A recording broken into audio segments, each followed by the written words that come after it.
In a world that loves a woman to fall, Carrie Bradshaw's wedding was the ultimate spectacle. We all remember the bird on her head, the Vivienne Westwood silk, the long walk toward a man who was never quite there. But while the cameras were fixed on Carrie's broken heart, a much darker, much more complex psychological storm was brewing in the shadows behind her. Darling, let's talk about it. So what's going on? Where are you? I was out front. I just left.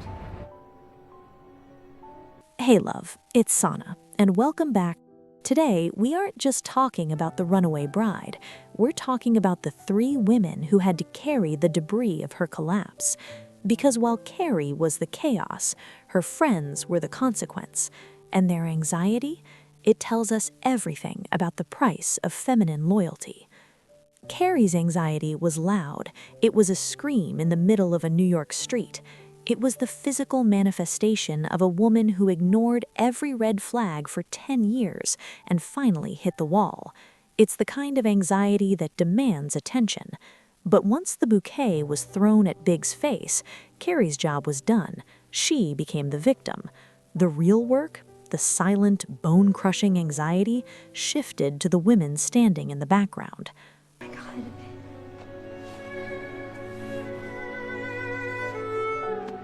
Get me out of here.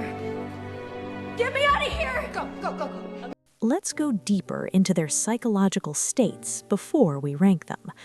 First, there's Miranda. Miranda's anxiety was a poison. It wasn't about the wedding, it was about the secret.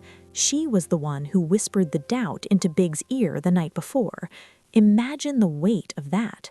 Watching your best friend unravel, knowing you were the one who pulled the thread. It's the anxiety of a silent killer. Miranda didn't just fear for Carrie, she feared for her own soul. She was trapped in a cage of her own making, waiting for the moment her guilt would be exposed. Big's not here. But we're 25 minutes late.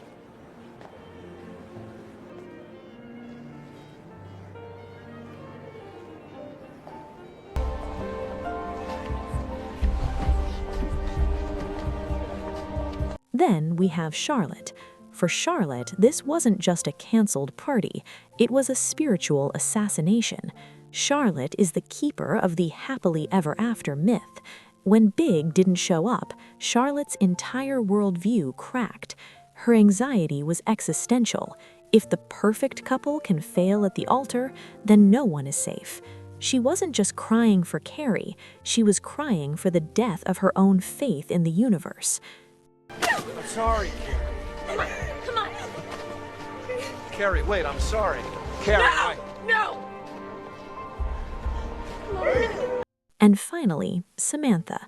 Samantha's anxiety was visceral and operational. While the others were drowning in emotions, Samantha was in the trenches. She was the one who had to face the guests, the caterers, the judgment of all of Manhattan. She had to be the shield. Her anxiety was the kind that makes your hand shake while your face remains perfectly still. That is a heavy, lonely burden to carry. Get me out of here. Get me out of here! Go, go, go, go. You take her, all right, and I'll stay here and deal with all of this. Here we go. So, babe, let's rank the silent suffering behind the wedding of the century.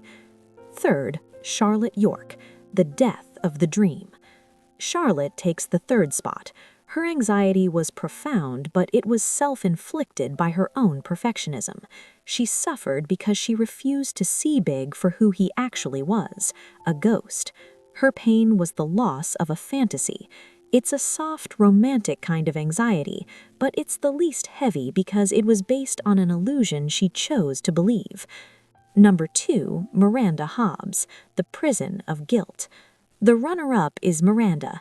This is where it gets dark. Miranda's anxiety was the most toxic because it was rooted in a betrayal of the feminine code. She crossed a boundary, and she had to watch the blood spill in real time. That kind of anxiety haunts you at night. It's the fear of being found out, the fear of being the villain in your friend's story. It was a psychological nightmare, but she eventually found relief through confession. Number 1, Samantha Jones, the stoic sacrifice.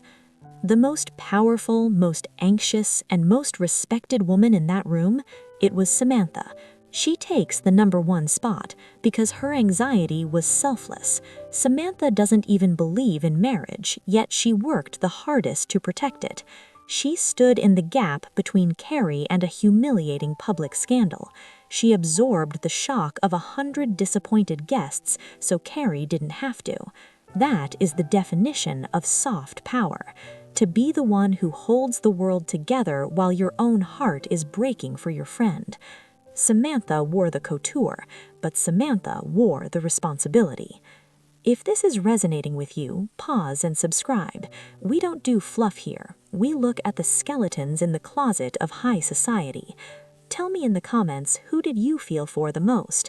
The one who screamed, the one who felt guilty, or the one who cleaned up the mess? Because remember, love, real strength isn't in the bird on your head, it's in the quiet hands that catch you when you fall. Stay elegant, stay mysterious, and never let them see you sweat.